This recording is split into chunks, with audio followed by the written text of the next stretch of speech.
Bonjour et bienvenue sur Boulevard BD. Aujourd'hui, l'ours Barnabé, tome 21, joyeux anniversaire! Quand l'ours Barnabé décide de traverser le désert, il prend un rétroviseur.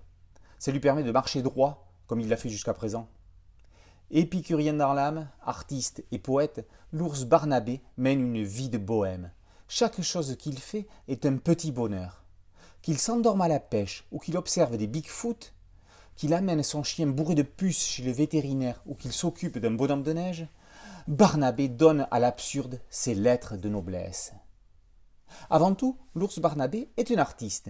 Il n'est pas un peintre du dimanche, il est un peintre du bonheur simple et tranquille. C'est le Robert Combas des Prés, le promeneur des galeries impromptues. Les situations cocasses et truculentes se succèdent. Il y a du Gary Larson, du Vincent Roca, du Raymond DeVos dans ce monde bucolique. L'ours Barnabé en est déjà à son 21e album et dépasse ici les 1000 gags. Aucune lassitude ne se fait sentir, ni du côté de l'auteur, ni du côté des lecteurs, ni du côté de l'ours, principal intéressé bien sûr. Le graphisme de Philippe Coudray est d'une simplicité universelle. On pourrait penser qu'il s'adresse uniquement aux plus petits, mais c'est un leurre. C'est simplement une stratégie, s'il y en a une, pour être compris du premier coup d'œil par tous. Ce n'est pas pour rien qu'il est traduit en anglais, en allemand, en japonais et en mandarin. Seul aux manettes dans cette série, Philippe Coudray travaille aussi avec son frère Jean-Luc.